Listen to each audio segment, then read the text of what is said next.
Hi guys, this is Aussie Expat on the Aussie Expat 2 channel, and today I'm sharing with you a little bit of a family secret, something I wanted to share with you, and that is my dad isn't who I thought he was.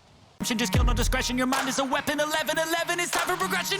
Could try to play, but you're never gonna beat me. Look the other way, what I'm doing ain't easy. Bloody end. A little bit of background: when my dad emigrated from Northern Ireland back in the late 70s to Australia, met my mum, had me, and then at that time he was laid off, so he was unemployed when I came around, and he was actually my primary caregiver for the early part of my life, and so on and so forth. I had a very close relationship with my dad. I don't have any siblings, so I was always very close to my dad, quite frankly.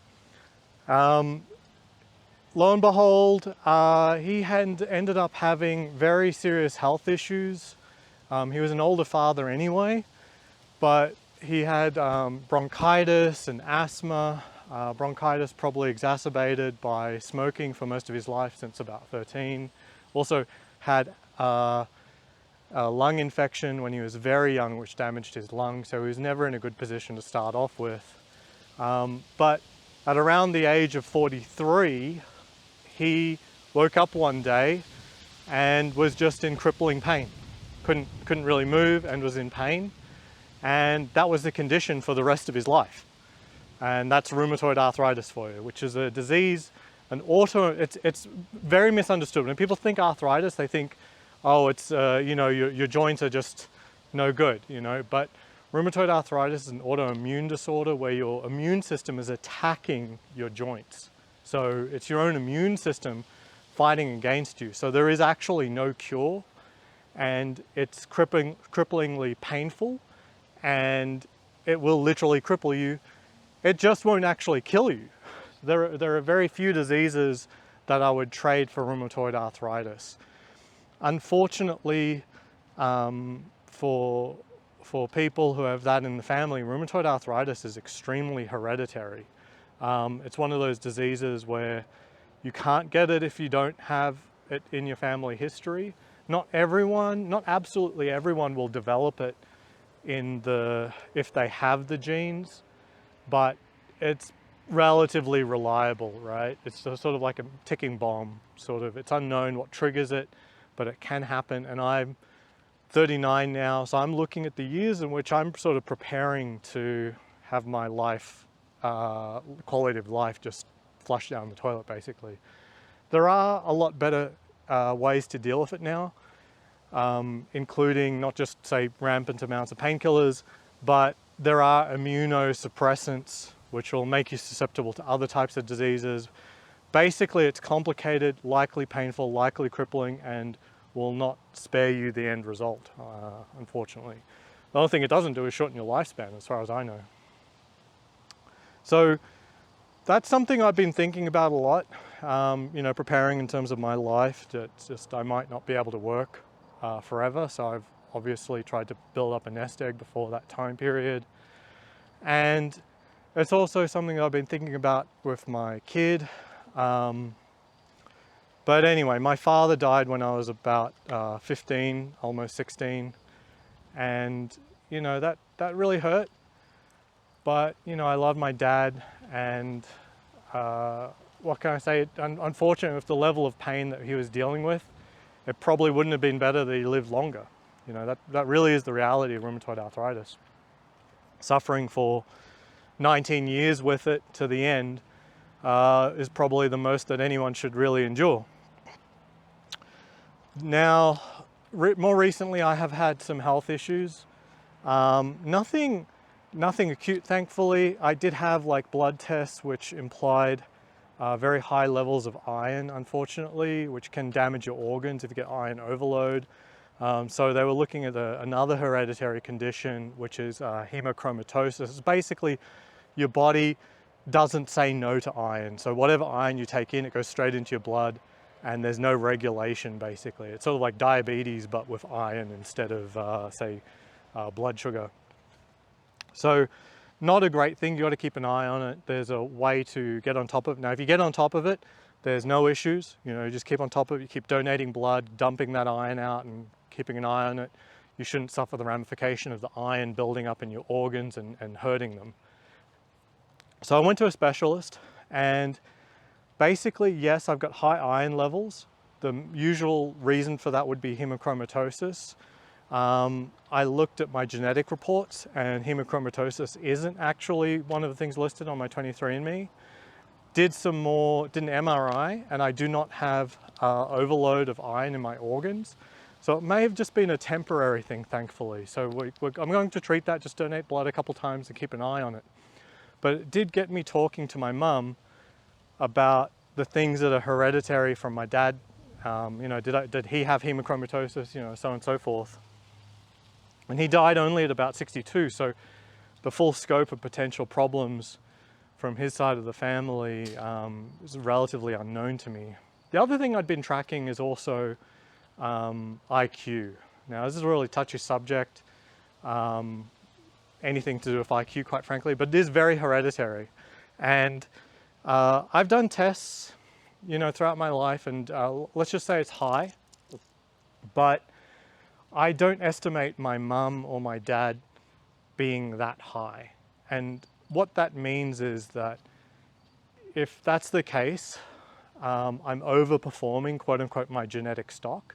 That's not completely unheard of, but the ramification is, and the reason I'm talking about it, is that my children are also not likely to outperform their own genetic stock in the same way. So I shouldn't expect my children to have the same IQ as me if my IQ was already higher than that of my mum or dad.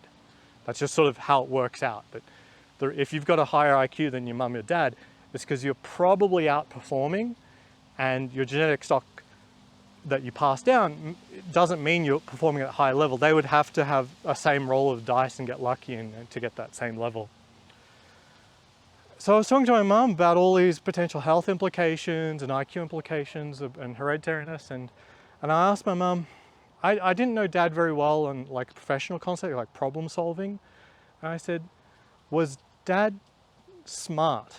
Like I didn't, I don't have a great feel for that. I only knew him as a kid, and not in context that would really challenge anyone. And my mum teared up, and we're in a McDonald's here in Las Vegas saying that. And my mum teared up and says, I don't know if I should tell you. And she said, he told me that, I can do what I want do what she wanted in terms of telling me. And she teared up and said, son, your dad is a doctor. And I'm like, huh? But he's like, he led some sort of secret career and abandoned. I never knew. It's like, no. He was like a medical student. Your donor conceived. I can't remember if that's the word she used, but he was a donor.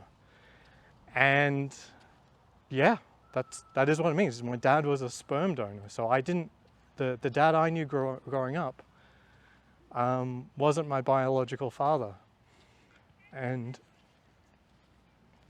thankfully I'm wearing glasses.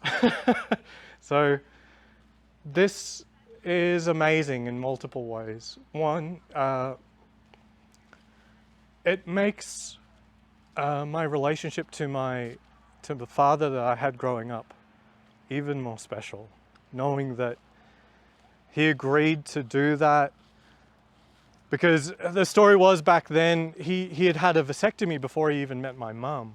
And so it was, he quote unquote was he had it reversed to have me.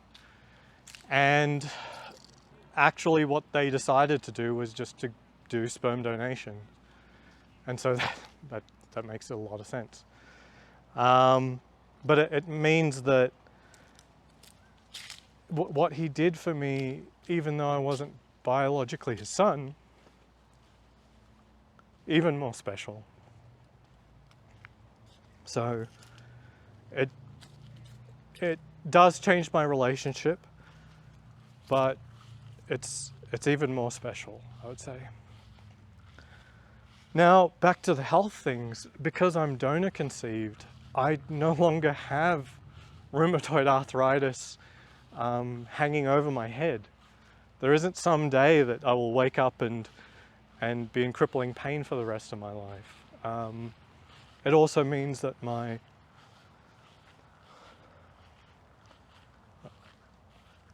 son and my daughter don't have it either. So that's a huge relief, a huge relief. It also means that I may not have outperformed my father in terms of IQ, which, on average, I probably haven't. So this means that the IQ that I possess is hereditary and will be something that my kids likely benefit from.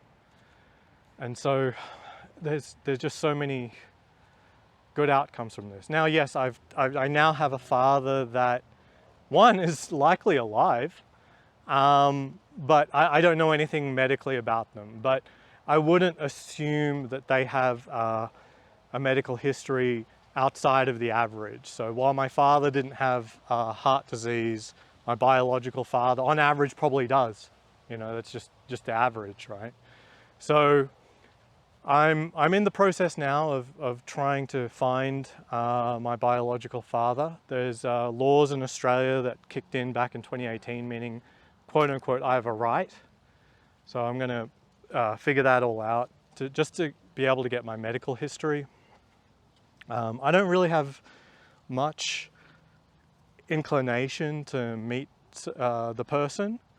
I wouldn't say no. Like if I was still living in Australia, probably, you know, I'd go out and drive if that's all it took, and they were open to it. But it's not a deep burning desire to me. I don't feel like I was adopted or something. I got to find my real parent. Like that, none of that really comes to mind. I'm really just super happy about the medical outcomes from this.